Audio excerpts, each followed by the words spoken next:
ছাদে এত হাওয়া, আবারও সকাল সকাল ছাদে চলে এসেছি। আজকে ছাদ বাগান থেকে তুলবো হচ্ছে শাক, ওই জন্য ছাদে এসেছি। বেশ শাকগুলো বড় হয়েছে, কলমির শাকগুলো, তো ওইগুলো তুলবো। তো সকাল সকাল এলাম। গুড মর্নিং সবাইকে, আবার একটা নতুন ভিডিওতে তোমাদের অনেক অনেক স্বাগত জানাই। আর এত সুন্দর হাওয়া হচ্ছে ছাদে, তোমরা বুঝতেই পারছো। আর মিথুরানীকে সাথে নিয়ে এসেছি। মিথুরানী হাওয়ায় তুলছে, একবার তো পড়েও গেছে, বাবার কাছ থেকে ওই পড়ে গেছে, এত জোর হাওয়া হচ্ছে। কি হচ্ছে মা? তো চলো দেখতে থাকো, আশা করছি ভিডিওটা ভালো লাগে।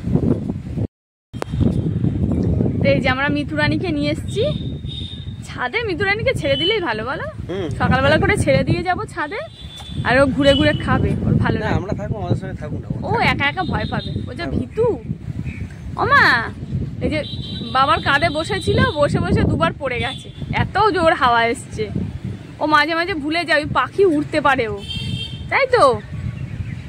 ভালো লাগছে ছাদে এসে? হ্যাঁ ভালো লাগছে। চলো, হ্যাঁ আজকে বাইরের ওয়েদারটা বেশ সুন্দর, মেঘলা মেঘলা, আবার রোদও হয়েছে, খুব ভালো লাগবে। আর এই হচ্ছে কলমির শাক, এর আগের দিন দেখালাম। কলমির শাকগুলো বেশ বড় বড় হয়েছে, এখন একবার কেটে দেবো, তাহলে আরো অনেক বেশি করে ডালপালা গজাবে। হ্যাঁ, পুঁই গাছটাও বেশ বড় হয়ে গেছে, আস্তে আস্তে সুন্দর হচ্ছে। চলো শাকগুলো তুলি একে একে।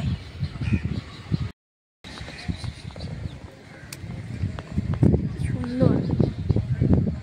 তা এই দেখো, আমার ছাদ বাগানে এত কলমির শাক হয়, বর্ষাকালে আমি যখন বসাই তখন কিন্তু আমার সারা বছর এরপরে দেবে, মানে শীতকালে শেষের দিকে নষ্ট হয়ে যায়, তারপরে আবার বর্ষা পড়লে কিন্তু আবার হয়। তো প্রত্যেকবার আমি তাই করি কয়েক বছর ধরে, বিগত 5-6 বছর ধরে।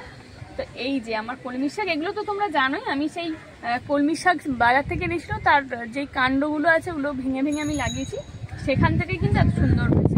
এইগুলো খুব সুন্দর হয়েছে। তা আজকে অনেক বড় বড় হয়ে গেছে, এগুলোই কাটবো। আজকে ছাদ বাগানের কলমির শাক খাবো, আর বাড়ির কলমির শাক কিন্তু খেতে খুব ভালো লাগে। তো এখন কলমির শাকগুলো কেটে নিচ্ছি, কাঁচি নিয়ে এসেছি। কাঁচি দিয়ে না কাটলেও হয়, কারণ এত নরম না, হাত দিয়ে কাটলেও হয়ে যায়। তো কাঁচি দিয়েই কেটে নিচ্ছি।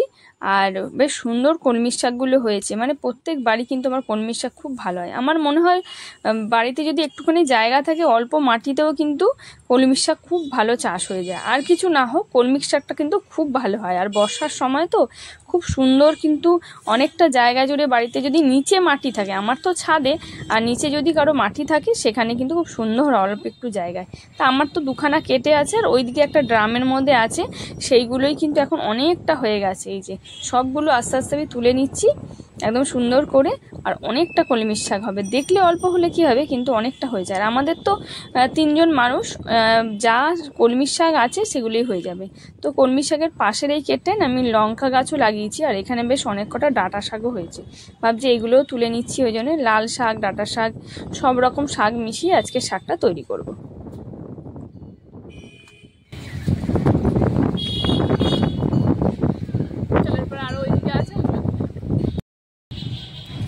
আজকে ছাদ বাগানের সমস্ত রকম শাক তুলবো, অল্প অল্প করে, অনেক রকম শাক আছে। এই যে এই শাকগুলো আছে, এটার নাম জানি না যদিও আমি, ওই হিঞ্চে গাছের মতো হয়, এইগুলো আছে। এই শাকগুলো খেতে খুব ভালো লাগে। তো সব রকম শাক কিন্তু, এটা বর্মা শাক। হ্যাঁ, বর্মা শাক বলে আসলে আমি জানি না, কিন্তু এটা খাওয়া যায়, মানে খাই অনেক, আমরা আগেও খেতাম। আর এই শাকটা কলমির শাকের সাথে একটা গাছ এসেছিল, সেটাই আমি পুঁতে দিয়েছিলাম, সেটা থেকেই হচ্ছে, অনেকগুলো হয়েছে। আর যতবার আমি তুলবো না, তত আরো মানে শাখা পোশাখা বেরোয়। আজকে সব রকম শাক মিশিয়েই আজকে শাক হবে। আমাদের ও বাড়িতে কিন্তু এগুলো গাছ এই মাঠের জমিতে, আমাদের কামরাঙা গাছের নিচে ভর্তি হয়। আগে আমরা ওখান থেকেই, মা বলতো, তুলে নিয়ে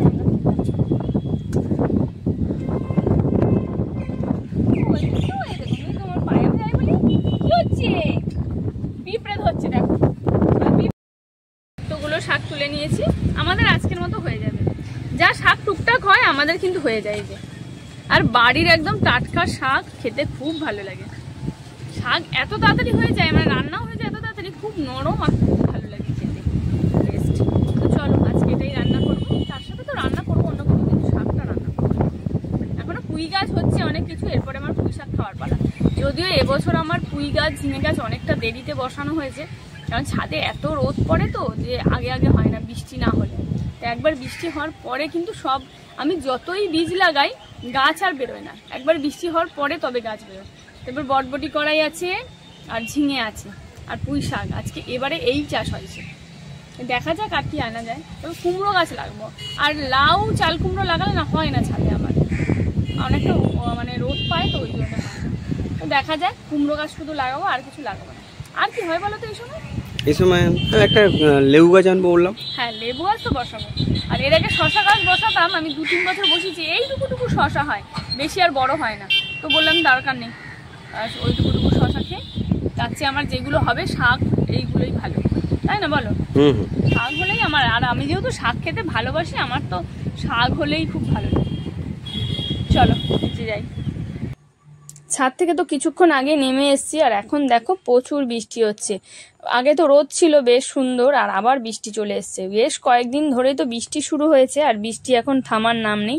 প্রত্যেক দিনই বৃষ্টি হচ্ছে, সকালের দিকে একটু রোদ উঠছে, তারপরেই ব্যাস, তারপর আবার বৃষ্টি শুরু হচ্ছে। মাঝে মাঝে বৃষ্টি হচ্ছে, আর মাঝে মাঝে রোদ উঠছে।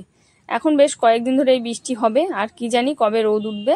আর এইদিকে আমি সবজি বের করে নিয়েছি, সবজিও কাটছি, লতি বের করে নিয়েছি, কিছুটা লতি কাটাও হয়ে গেছে। তা আজকে লতি দিয়ে ইলিশ মাছের মাথা দিয়ে রান্না করব, আর হচ্ছে ইলিশ মাছের ঝোল রান্না করব। তো এখন দুপুরবেলা আজকে কি কি রান্না করেছি দেখো। এই তো কলমির শাক রান্না করেছি আমার ছাদ বাগানের, এখানে বেগুন দিয়ে আর কাঁচকলা দিয়ে ইলিশ মাছের ঝোল রান্না করেছি, আর এখানে লতি রান্না করেছি। আজকে দুপুরবেলার খুব সুন্দর রান্না, বর্ষাকালের খুব ভালো লাগে খেতে। মানে ইলিশ মাছ তো সবারই ভালো লাগে, তেমনি আমারও ভালো লাগে। তো চলো আজকের ভিডিওটা এখানেই শেষ করছি, টাটা।